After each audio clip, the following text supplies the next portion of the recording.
বিপাশার ছবি হাতে নিতেই ছুটির অদ্ভুত আচরণ দেখে চমকে গেল অভি। ধারাবাহিকের শুরুতেই দেখা যাচ্ছে ঝুমকি তো থানায় এসে অভিকে বলছে, অভি মাই লাভ, দেখলে তো এই ছুটির পাল্লায় পড়ে তোমার হাজতবাস হলো তো। অভি তো তখন ছুটিকে বলছে, বাহ, এর থেকে তো ভালো দিন আর হতেই পারে না। প্রথমে ছাগল, তারপরে পুলিশ, তারপর নিমকি ম্যাডাম। এদিকে পুলিশ অফিসার তো তখন ঝুমকিকে বলছে, আপনি কে? ঝুমকি তখন বলছে, আমি অভির হতে পারতাম বউ। অফিসার তখন বলছে, বাবা এই ছেলে তো সুপার, ভেতরে একটা অন্যের বউ, বাইরে একটা হতে পারতো বউ। তখনই ঝুমকি বলছে, এই মেয়েটা আসল কালপিট, ওকে ধরে রাখুন আর আমার অভিকে ছেড়ে দিন প্লিজ। তখন আরেকজন অফিসার বলছে, কিন্তু মেয়েটাকে তো দেখে মনে হচ্ছে নির্দোষ। ঝুমকি তো তখন নাটক করে বলছে, না অফিসার, ওই আসল দোষী, কারণ আমার বরকে আমার কাছ থেকে কেড়ে নিয়েছে। অফিসার তখন বলছে, এক মিনিট, উনি আপনার বর? এই যে বললেন হতে পারতেন বউ। ঝুমকি তখন বলছে, না, অভি ছুটিরই বর, কিন্তু আমার হতে পারতো আর কি। অফিসার তো তখন মাথা চুলকাতে চুলকাতে বলছে, কি বলছেন আমি বুঝতে পারছি না। তখনই অভি বলছে, অফিসার, এই মেয়েটাকে যদি থানায় ধরে রাখতে পারেন না, আমি বলছি আপনাদের এগেনস্টে কোনো কেস আমি দেবো না। ছুটিতে তখন অভিকে বলছে, আপনি চুপ করুন। এই বলে তো ঝুমকিকে বলছে, তুই এখানে কি করতে এসেছিস, বেরো এখান থেকে। সব গোলমাল পাকাতে এসেছিস তাই তো। ঝুমকি তো তখন নাটক করে বলছে, কেন আসবো না, আমি অভির নামে সবুজ চুরি পরেছি, আমি তো অভির হতে পারতাম বউ। অফিসার তো তখন ধমক দিয়ে ঝুমকিকে বলছে, আপনি চুপ করবেন, এবার কিন্তু আপনাকেও লকআপের মধ্যে ঢুকিয়ে দেবো। ঝুমকি তো তখন সাইডে সরে যায়। ছুটি তখন অফিসারকে বলছে, বাড়িতে আর একবার ফোন করে দেখুন না প্লিজ। তখনই তো শতরূপারা সকল মিলে অভি অভি করে ভেতরে আসে। ছুটি তখন বলছে, মা এই যে। অভি তখন ছুটিকে বলছে, বাবা গলাটা তো একবার ষষ্ঠীচরণের মতো শুনতে লাগলো। তখনই তো শতরূপা এসে অফিসারকে ধমক দিয়ে বলছে, সাহস হলো কি করে আমার ছুটিকে জেলে ভরার। একজন অফিসার তখন বলছে, ফোন করলাম ছেলের বাড়িতে, মেয়ের বাড়ির লোক কি করে হাজির হলো। এই বলে তো বলছে, শুনুন, আপনাদের মেয়েকে শ্বশুর বাড়িতে পাঠিয়ে দিন, নাহলে এরকম আজে বাজে ছেলের সঙ্গে রাস্তায় ধরা পড়লে তো খুব খারাপ একটা ব্যাপার হয়ে যাবে। শতরূপা তখন বলছে, আমার মেয়ে শ্বশুর বাড়িতেই আছে, আর যাকে চ্যাংড়া ছেড়ে বলছেন সে আমার পেটের ছেলে, আপনার সাহস কি করে হলো ওদেরকে জেলে ভরার। অভি তো তখন শতরূপাকে বলছে, মা আমিও আছি, বলো, নাহলে তো আমাকে রেখে দেবে। আর রেহান, কোনো আই কার্ড ফাই কার্ড এনেছিস, দেখা না। এর সাথে তখন অফিসারকে বলছে, আমার ভাই চেংড়া আজে বাজে, জানেন উনি কত বড় উকিল। অফিসারটা তখন ভয় পেয়ে গিয়ে বলছে, সত্যিই উকিল? আসলে আমরা বুঝবো কি করে বলুন তো, ওরা আসল হাজব্যান্ড ওয়াইফ গাড়ির মধ্যেই রোমান্স করছে বাড়ি ছেড়ে। এই বলে তো কনস্টেবলদেরকে বলে ওদের দুজনকে বের করে দিতে। অভি আর ছুটি তখন বাইরে বেরিয়ে আসে। অফিসার তখন অভিকে বলছে, শুনুন না, একটু ভুল বোঝাবুঝি হয়ে গেছে।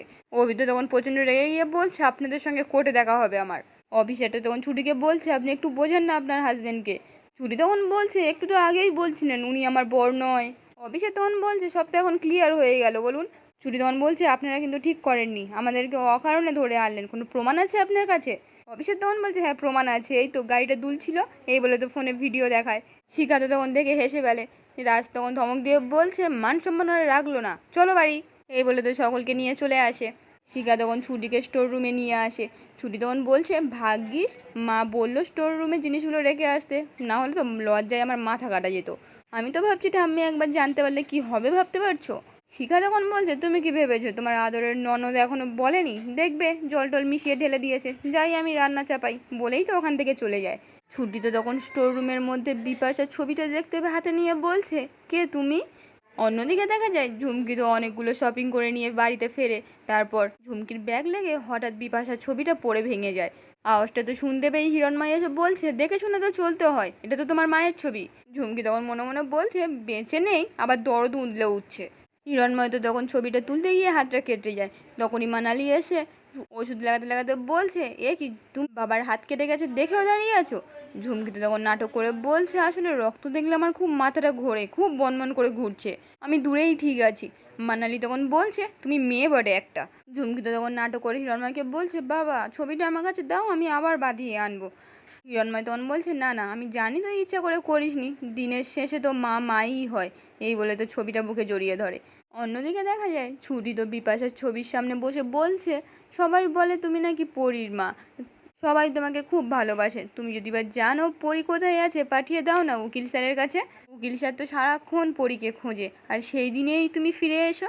এবারের সবাই তো তোমার আশা ছেড়ে দিয়েছে, কিন্তু আমার মনে হয় তোমার সঙ্গে আমার ঠিক দেখা হবে, আর আমি সেদিনই তোমায় জিজ্ঞেস করব কেন তোমার প্রতি আমার এত টান। এই বলে তো ছবিটা বুকে জড়িয়ে ধরে কাঁদতে থাকে। এদিকে তখন রমা রায় বাড়িতে এসে জয়ের হাতে একটা পেপার দিয়ে বলছে এটা ডিল পেপার, আমরা আবার কাজ শুরু করব। এই বলে তো মনে মনে বলছে ইন্দ্রকে তো দেখতে পাচ্ছি না, এই বাড়িতে ওয়ার্ক ফ্রম হোমের কাজের নাম করে কোথায় ঘাপটি মেরে বসে আছে তা কে জানে। ওকে খোঁজার জন্যই আমাকে এখানে আসতে হলো, নাহলে একটা পাতি কাগজ দেওয়ার জন্য রমা কাঞ্জিলাল ছুটে আসতো না। এনিওয়ে, তোমাকে আমার বসে আনা না অবধি ছাড়ছি না তো বেবি। তখনই তো জয় শিখাকে ডেকে বলছে ছুটি যেন না এপারে আসে, তুই দেখবি যা। এই বলে তো পাঠিয়ে দেয়। রমা তো তখন জয়কে বলছে আপনাদের বাড়িতে আমি এই দুবার এলাম, কিন্তু আপনাদের বাড়িটা ঘুরে দেখার সুযোগ হলো না। জয় তখন বলছে দেখবেন, আসুন আসুন। এই বলে তো উপরে নিয়ে চলে যায়।